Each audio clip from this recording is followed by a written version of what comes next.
رونق کو ناشرین مسلک اعلیٰ حضرت آواز بڑھا دو معزز و مکرم سامعین و سامعات، السلام علیکم ورحمۃ اللہ وبرکاتہ۔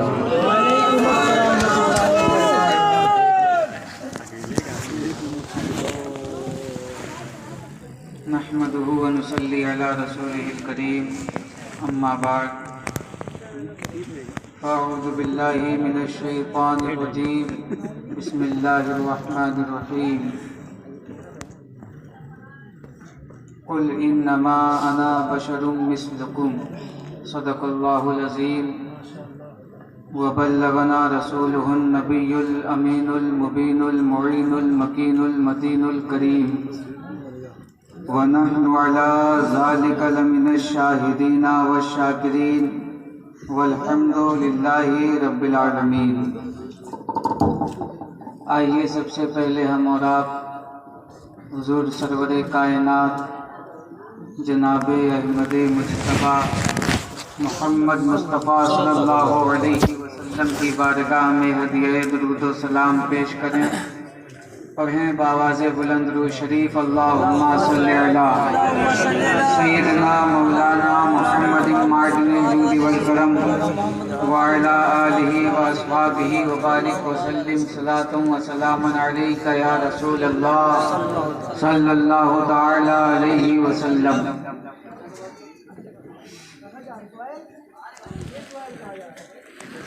اسلام تھا، اسلام ہے، اسلام رہے گا۔ بے شک بے شک۔ کیا بات ہے، ادھر کوئی افراتفری کا ماحول ہے کیا؟ ہاں تو یہاں ہیں تو ذہن بھی یہی رہے۔ سبحان اللہ حضرت، آپ تین چیزیں ہیں، تھا ہے رہے گا۔ کیا ہے؟ تھا ہے رہے گا۔ یہ آپ کو کہنا ہے، اشارہ ہم کر دیں گے۔ بے شک سبحان اللہ۔ اسلام، اسلام، قرآن، اسلام تھا، اسلام، اسلام، اسلام رہے گا۔ قرآن تھا، قرآن ہے، قرآن۔ اسلام کی گردن پر حسین ابن علی کا احسان تھا، احسان، احسان، ہاں احسان رہے گا۔ بے شک کبھی سبحان کبھی اللہ۔ بے شک۔ شاہ است حسین، بادشاہ است حسین۔ یہ طریقہ اور یہ انداز بے شک اور یہ عشق ہمیں دیا کس نے ہے؟ حسین۔ خواجہ غریب نواز نے۔ بے شک بے شک سبحان یہ انہوں نے فرمایا کہ شاہ است حسین، بادشاہ است حسین، دین است حسین، دین پناہ است حسین، سردار ندار دست در دست یزید، حقہ کے بنائے لا الہ است حسین۔ حسین۔ بے شک سبحان اللہ۔ حسین شاہ ہے، حسین بادشاہ ہے، سردار ہے، دین کی پناہ ہے۔ بے شک سبحان اللہ۔ تو جن کے دامن میں جا کر کے دین خود پناہ لیتا ہو، بے شک اگر اس دین کے ماننے والے اس دامن میں پہنچے تو کیا پناہ نہیں ملے گی؟ بے شک سبحان اللہ۔ ملے گی نا؟ ضرور۔ بے شک۔ ہاں تو اب کچھ گفتگو جو ہے بہت اہم اور کم وقت میں، تو نبی کے زمانے میں ظاہری طور پر نبی موجود تھے دنیا میں۔ بے شک۔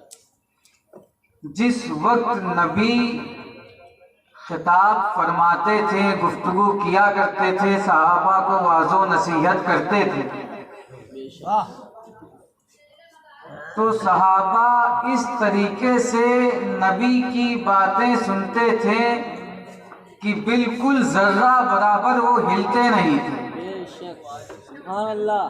کہ دیکھنے والے کو ایسا لگتا تھا کہ جیسے کوئی بے جان بت رکھا ہو اور اگر کبھی ان کے سروں پر پرندہ صحابی کے سر پر آ کر کے یہ خیال کر کے بیٹھا کرتا تھا کہ یہ انسان نہیں بلکہ بت ہے۔ بے شک سبحان اللہ۔ اس طریقے سے صحابہ واعظ و نصیحت نبی کی سنتے تھے۔ بے شک۔ لیکن آج ظاہری طور پر نبی نہیں ہے، ظاہری طور پر صحابہ نہیں ہے، لیکن نبی کے وارثین ہیں جو نبی کی بات بتاتے ہیں، بے شک اور صحابہ کے ماننے والے ہیں بے شک جو صحابہ کی اس سنت پر عمل کرتے ہیں بے شک اور نبی کا ذکر سنتے ہیں۔ بے شک سبحان اللہ۔ تو فرض کر لیجئے کہ ممبر پر نبی کے وارثین ہیں بے شک جو نبی کا پیغام پہنچا رہے ہیں، بے شک سبحان اللہ۔ انہوں نے تو اپنے نبی کی سنت پر عمل کیا بے شک کہ جس طرح نبی تقریر کرتے تھے انہوں نے نبی کی باتیں بتائیں، لیکن صحابہ سنتے کیسے تھے؟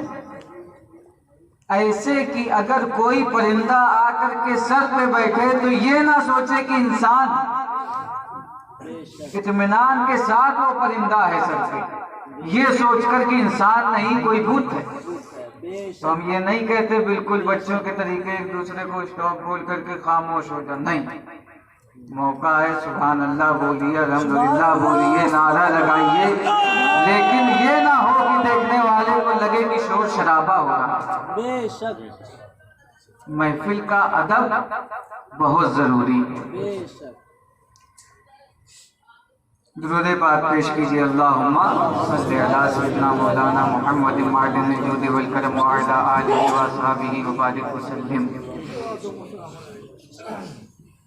اللہ نے زمین و آسمان، چاند و سورج، ہوا، فضا، پوری کائنات کو وجود بخشا۔ اس کے بعد جب اللہ نے، حدیث شریف میں ہے کنتو کنزن مخفیہ، کہ میں ایک پوشیدہ خزانہ تھا، جب میں نے چاہا کہ لوگ مجھے پہچانیں، اپنا رب مانیں، میرے رب ہونے کا اعلان کریں، میری عبادت کی جائے، میرے نام پر لوگ پرہیزگاری کریں، تو میں نے آدم کو پیدا کرنے کا ارادہ کیا۔ بے شک اس سے پہلے اللہ نے فرشتوں کو پیدا کیا، وجود بخشا، آسمانوں میں تمام فرشتے اللہ کی عبادت میں مشغول، زمین میں جنات رہا کرتے تھے، یہ بھی عبادت میں مشغول۔ لیکن جب اللہ نے حضرت آدم علیہ السلام کا پتلا تیار کروایا اور اس میں روح آدم ڈالی تو سارے فرشتوں کو حکم دیا کہ سارے فرشتے جمع ہو جائیں، سارے فرشتے جمع ہوئے۔ اس کے بعد اللہ نے فرشتوں کو حکم دیا، قرآن میں ہے وَإِذْ قَالَ رَبُّكَ لِلْمَلَائِكَةِ اسْجُدُوا لِآدَمَ، کہ اللہ نے فرشتوں کو حکم دیا کہ آدم کو تعظیمی سجدہ آدم کے آگے کریں، یہ حکم دیا اللہ نے فرشتوں کو۔ اسی کے آگے قرآن بولتا ہے فَسَجَدَ الْمَلَائِكَةُ كُلُّهُمْ أَجْمَعُونَ، کہ سارے فرشتے حضرت آدم کی تعظیم میں سجدے میں چلے گئے۔ حضرت آدم کی تعظیم کے لیے فرشتوں نے کیا کیا؟ اب یا تو آپ میں سے کچھ لوگ باتیں کر لیں یا تو ہماری ہی بات سن لیں۔ بے شک حضرت سبحان اللہ۔ بتائیں کیا کریں؟ پیش کریے حضرت، پیش کریے، پیش کریے حضرت۔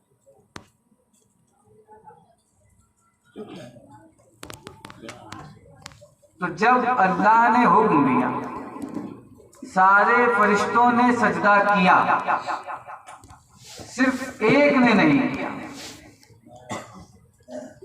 کس نے؟ ابلیس نے نہیں کیا۔ اب اگر ابلیس نے جب سجدہ نہیں کیا، اس کے بارے میں کچھ کہا جائے یا اس کو برا کہا جائے تو کسی کو برا لگے گا؟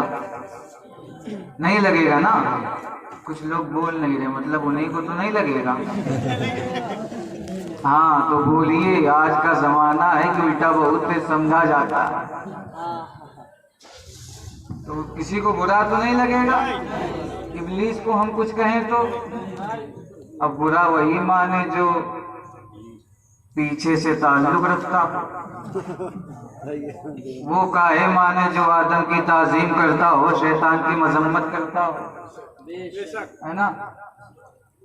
ہاں، آج فجر کے بعد اگر سنی مسلمان ہاتھ باندھ کے نبی پر سلام پیش کرے تو کچھ لوگ جان بوجھ کے آ کے نیت باندھ لیتے ہیں کہ نماز میں خلل پڑ رہا ہے، سلام ضروری ہے کیا؟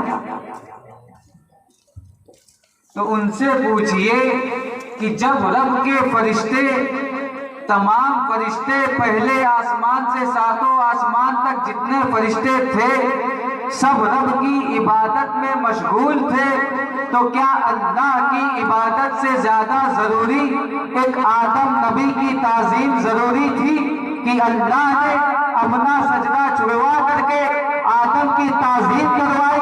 تو اللہ یہی بتانا چاہتا ہے کہ اے میرے بندوں، میں دنیا کو فقط اپنی عبادت کے لیے نہیں پیدا کر رہا ہوں بلکہ اپنے نبی کی تعظیم کے لیے پیدا کر رہا ہوں۔ سبحان اللہ۔ تو یہ دنیا صرف عبادت ہی کے لیے نہیں ہے، تعظیم نبی کے لیے ہے، تعظیم مصطفیٰ کے لیے ہے۔ اب جب سارے فرشتے سجدے میں تھے، ایک بار حکم دیا تھا، یہاں پہ وہ بھی وجہ بتا دیں کہ نماز میں 2 سجدے کیوں ہیں، 1 کیوں نہیں، یا 2 کیوں ہیں، 3 کیوں نہیں؟ جی جی۔ لعنت کا طوق رکھا ہوا تھا، فرشتے جانتے تھے، پہچانتے تھے کہ یہ لعنت کا طوق ہے، اللہ جس کے گلے میں ڈالے گا وہ بہت بڑا مردود ہوگا۔ اور یہ شیطنوا جو تھا، یہ تھا فرشتوں کا استاد، تو جب یہ پڑھاتا تھا فرشتوں کو تو فرشتے اس سے کہتے تھے حضرت دعا کر دیجئے کہ یہ لعنت کا طوق ہمارے گلے میں نہ ہے۔ تو شیطان سب کے لیے دعا کرتا تھا، اپنے لیے نہیں کرتا تھا۔ کہتا تھا یا اللہ انہیں اس لعنت کے طوق سے محفوظ فرما، اپنے لیے کرتا نہیں تھا۔ اور جب تعظیم کے لیے سجدہ کروایا اللہ نے تو سارے فرشتے سجدے میں چلے گئے اور وہی ابلیس کھڑا رہ گیا، ہم نہیں کریں گے۔ کیوں؟ کانا خیر منہ، میں آدم سے بہتر ہوں۔ اور ایسا کیوں کہا؟ ابا واستکبرا، اس نے تکبر کیا اپنے اوپر کہ ہم آگ سے پیدا ہیں، آدم خاک سے پیدا ہیں، اور آگ کا مرتبہ خاک سے زیادہ ہے، اس لیے ہم آدم سے افضل۔ فرشتوں نے جب سجدے سے سر اٹھایا دیکھا لعنت کا طوق انہی کے استاد پہ، پھٹ سے سجدے میں چلے گئے دوبارہ، یا اللہ تیرا شکر ہے ہمارے استاد ہی کو پڑھنا۔ اپنے لیے دعا نہیں کرو گے تو کیا ہوگا؟ تو جہاں سب کے لیے دعا کرنے کا حکم ہے وہاں یہ بھی ہے کہ اپنے لیے بھی دعا کرو۔ تو اسی وجہ سے 2 سجدے ہیں نماز میں۔ اب جب سارے فرشتوں نے دیکھا کہ لعنت کا طوق گلے میں ہے، اللہ نے پوچھا کہ تم نے سجدہ کیوں نہیں کیا؟ کہا میں آدم سے بہتر ہوں۔ اچھا، آج کچھ لوگ کہتے ہیں کہ بریلی سے احمد رضا نے بریلی میں کفر کی مشین لگا رکھی کہ جس کو چاہا کافر بنا دیا، جس کو چاہا گمراہ بنا دیا، جس کو چاہا فاسق کا فتویٰ دے دیا، جس کو چاہا بد مذہب بتا دیا، جس کو چاہا باطل قرار دے دیا۔ جب دیکھو تب بریلی سے کفر کے فتوے۔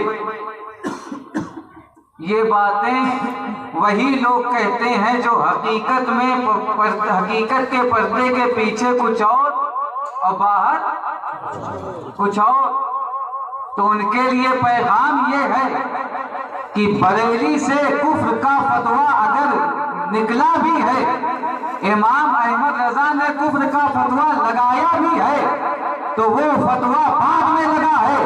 پہلے اللہ نے تمہارے باپ پہ فتویٰ لگایا ہے. جب شیطان نے تعظیم آدم سے انکار کیا تھا تو اللہ نے سب سے پہلا کفر کا فتویٰ دیا تھا، وَكَانَ مِنَ الْكَافِرِينَ. اور یہ شیطان آدم کی تعظیم سے انکار کر کے کافر ہو گیا. یہ کفر کا فتویٰ اعلیٰ حضرت کی فتاوی رضویہ نہیں بتا رہی ہے، خلاق کائنات کی کتاب بتا رہی ہے کہ دنیا کا سب سے پہلا کافر وہ شیطان ہے. اور وجہ یہ ہے کہ اس نے نبی کی تعظیم سے انکار کیا. غلطی کیا ہے؟ نبی کی تعظیم سے انکار کیا. تعظیم کا طریقہ کیا تھا؟ ایک نبی کے آگے جھکنا تھا. نبی کے آگے جھکنا تھا یعنی سجدہ کرنا تھا. اب سجدہ تو شریعت محمدیہ میں حرام کہ اللہ کے علاوہ کسی کے آگے سجدہ چاہے تعظیمی ہو کیسا ہو حرام. لیکن نبی کے ماننے والے تو ٹھہرے آپ تعظیم کرنی ہے تو کرنی ہے. راستہ نکالا کا جھکنا منع ہے نا، اٹھنا تو منع نہیں. ہم کھڑے ہو کے سلام کریں گے نبی کی تعظیم، کھڑے ہو کر کے نبی کی تعظیم میں سلام پیش کریں گے بارگاہ رسالت میں. اب اگر شمیم بھائی انہوں نے کسی کا خون کیا، کیسے خون بہا کے نہیں، بلایا، دعوت کری، اندر کمرے میں لے گئے، سب سے پیچھے والے میں لے جا کے تکیے سے منہ دبا کے گردن دبا کے اس کا قتل کر دیا. دفعہ کون سی لگے گی؟ ہاں بتائیے، ہمیں نہیں معلوم، کسی کو نہیں معلوم. تو قتل کے الزام میں وہ جیل جائیں گے کہ باہر نہیں؟ جیل جائیں گے. اور سزا پھانسی کی ہوگی کہ جان بخشی؟ پھانسی ہوگی نا. اب جہاں ان کو پھانسی کا حکم سنایا گیا کہ آپ نے کسی کا قتل کیا ہے، وہیں پہ ایک آیا گا جج صاحب ہم کو پھانسی نہیں دیجیے گا، انہوں نے تکیے سے مارا تھا، ہم نے رام پوری سے مارا. اب جج فوراً کہے گا کہ میاں آپ رام پوری سے مارے یا تلوار سے مارے، گردن دبا کے مارے یا تکیے سے گلا گھونٹ کے مارے، سانس اس کی روک کے مارے، سزا ایک ہی ہے، پھانسی. کیوں؟ طریقہ بدلنے سے سزا طریقہ بدلنے سے سزا نہیں بدلتی. تو وہاں حکم دیا گیا تھا کہ آدم کی تعظیم میں نبی کی تعظیم میں جھکو، اور یہاں نبی کی تعظیم میں کھڑا ہونا ہے. لیکن مقصد کیا ہے؟ تعظیم نبی. تو نبی کے آگے چاہے وہ جھکنا ہو، نبی کے آگے چاہے اٹھنا ہو، مقصد ہے تعظیم. اب تعظیم سے اس نے انکار کیا تھا تو جنت سے جہنم گیا تھا. تعظیم سے آج اگر کوئی انکار کرے گا تو پہلے ہی سے جنت سے باہر. بے شک سبحان اللہ. غور کرنے کی بات یہ ہے کہ جنت کا دروازہ اس مردود کے لیے 24 گھنٹہ کھلا، چاہے جب جائے چاہے جب آئے. فرشتے رسی پکڑ کے جھولا جھلاتے ہیں. اب اللہ جانے پلتی مار کے بیٹھا کرتا تھا یا پیر لٹکاتے. ان کے چیلوں سے اگر کبھی ملاقات ہو تو پوچھئے گا کیوں بیٹا تمہارے گروپ کو جنت سوٹ کیوں نہیں کیا؟ جنت میں جانے کے لیے لوگ اتنے مطلب دھکا مکی ہو رہی ہے. تمہارا استاد تو وہیں رہتا تھا. ہاں لیکن ایک بات بتائیں کہ اللہ جانتا تھا یا نہیں کہ آگے چل کر کے یہ شیطان نبی کی تعظیم سے انکار کرے گا؟ جانتا تھا نا. اللہ عالم الغیب و شہادہ ہے، ہر چھپی ہوئی ظاہر چیز کو جاننے والا ہے۔ اس کو معلوم تھا کہ آگے چل کے مردودیت پھیلائے گا، بے شک لیکن پہلے جنت میں رکھا، سارے میوے اس کے لیے کھاؤ، جھولا جھولو، دروازہ 24 گھنٹہ کھلا ہے، جب چاہے من آؤ، جب من کرے جاؤ، جنت اس کے لیے بالکل کھلی ہوئی۔ تو جب اللہ جانتا تھا کہ یہ نبی کی تعظیم سے انکار کرے گا تو پہلے ہی گردن مروڑ کر کے جہنم میں پھینک دیتا، لیکن ایسا کیوں نہیں کیا؟ پہلے جنت میں رکھا تاکہ دنیا والوں کو یہ بات سمجھ میں آ جائے کہ جنت میں رہنے والا اگر نبی کی تعظیم سے انکار کرتا ہے تو اللہ اس کو جنت سے باہر کر دیتا ہے۔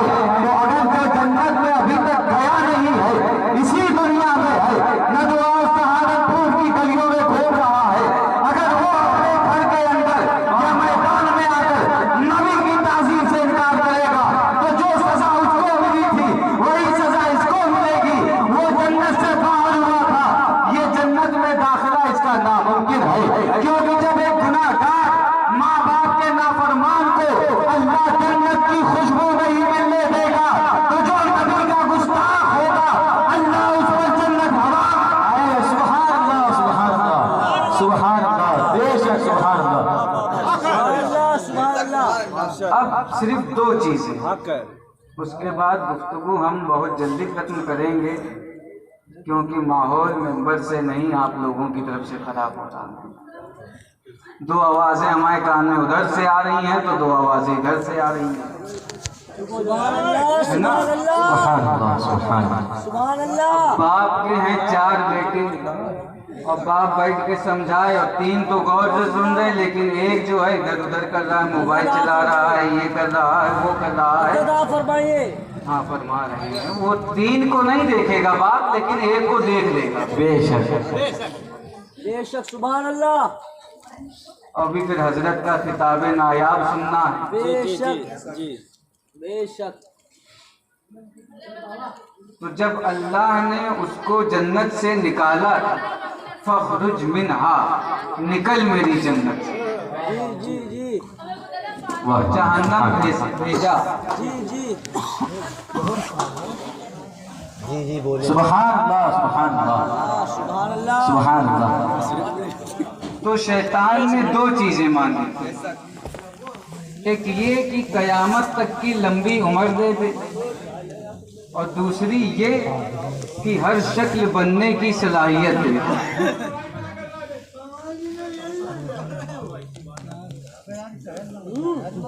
خیر درود پاک پیش کر لیجیے۔ اللهم صل على سيدنا نبينا وحبيبنا ومولانا محمد وعلى اله وصحبه وسلم. کلمہ